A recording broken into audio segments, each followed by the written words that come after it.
So hello students, in this particular lecture we will be going to discuss about the another optimistic concurrency control protocol, that is the validation control protocol. Before moving to the validation concurrency control protocol, we have a topic that we need to discuss and it is asked in the exam several times, that is what is multi-version concurrency control.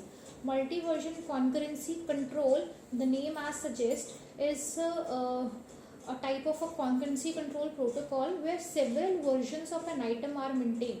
Several versions means several values of a data item are maintained. So when a transaction requires an access to an item, an appropriate version is decided and it is that particular transaction reads that particular version so that we can ensure the serializability of the schedule.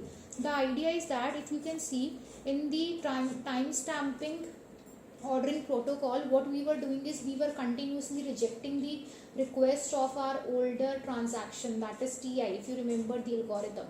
But in this case, if suppose TI is placing a read or write read request, then we can allow the TI to do so because we will give it in we will allow it to read an older value of the data item, right? So we and the main objective is to maintain the serializability. Whenever a new value is updated, the data item is updated, then we will allow to write the new version of the data item, but we will retain the older version as well, so that in case there is a transaction failure, we lost our new value, then we can retain our old value. So older value can be used for the recovery purpose. Sometimes we maintain the temporal database. What is a temporal database? Is that we maintain the time at which a version of a data item is written, so that we can recover it, we can use it for the recovery. Sometimes we track all the changes by recording the time at which the new value or some value of the data item is written. Now, what is validation concurrency control? Validation concurrency control is basically an optimistic concurrency control. In validation technique, what we do is, if you remember in the timestamp ordering protocol, what we were doing is we were continuously checking the W timestamp and R timestamp values and the timestamp value of the transaction whenever a transaction places a read or write request. But in this case, we are not going to perform any types of check while the transaction is executing. Once the transaction has executed, after it we will check. So how it is possible? What we will do is, any transaction, if perform any changes, perform any writes, we will do all the writes, we will perform all the updates on the local copy of the data item.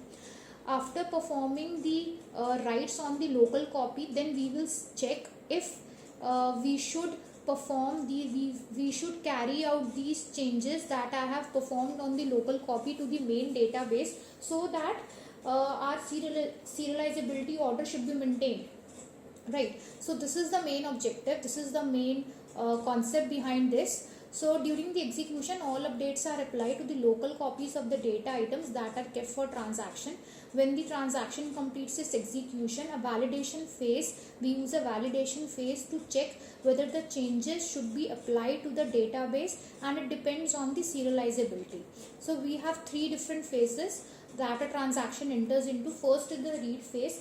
A read phase is the phase where a transaction can read the values of the committed data items from the database. In fact, the transaction can perform the write operation on the data item as well, but that write operation is performed on the local copy, right, on the local version of the data item that is in the transaction workspace.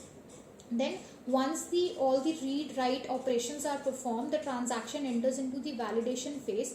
In the validation phase, we have some set of cases. We go through those cases to check if the changes that have been made on the local copy, should we made those changes to the actual database or not. So here we perform a series of check to see if we perform these changes, if we perform these updates on our actual database, do we able to ensure serializability or not?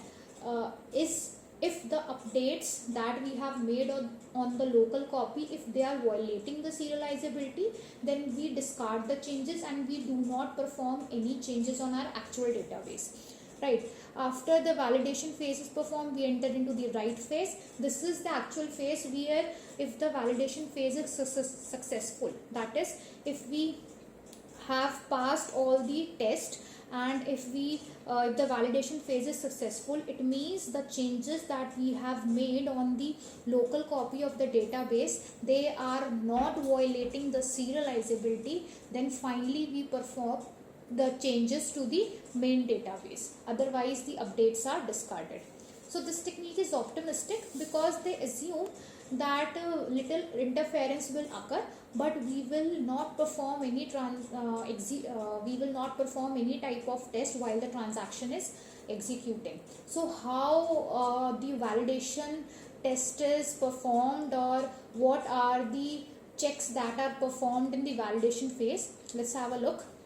So we have three different types of timestamps that are associated with TI while with any transaction. Start TI is the time when the transaction TI has started its execution. Validation TI is the time when the TI has finished its read phase and has entered into the validation phase, and finish TI is the time when the transaction has finished its write phase. It means all the changes are finally done on the database. So these are the three types of timestamps. Now what the value of the timestamp value of any particular transaction is equal to the validation timestamp of that particular transaction. If suppose we are having two transactions, TJ and TK, and the timestamp is denoted by TS of TJ and TS of TK, if timestamp value of any transaction is less than the timestamp value of any other transaction TK, then in the schedule TJ should appear before TK, right? If we convert the schedule into a serial schedule, if you remember, is the schedule where there is no interleaving of operations. So if timestamp of TJ is less than timestamp of TK, then it means that TJ will appear before TK in the serial schedule. Now the validation test for transaction TJ requires that for all the transaction TI with timestamp TI and timestamp TJ, one of the following conditions must hold. Suppose TI is having lower timestamp value than TJ, then either we should have this one of the following conditions must hold. Either the transaction TI should have finished before transaction TJ has started its execution. It means the finish timestamp of TI should be less than start timestamp of TJ, so that we can maintain the serializability order and both the transactions do not interfere with each other.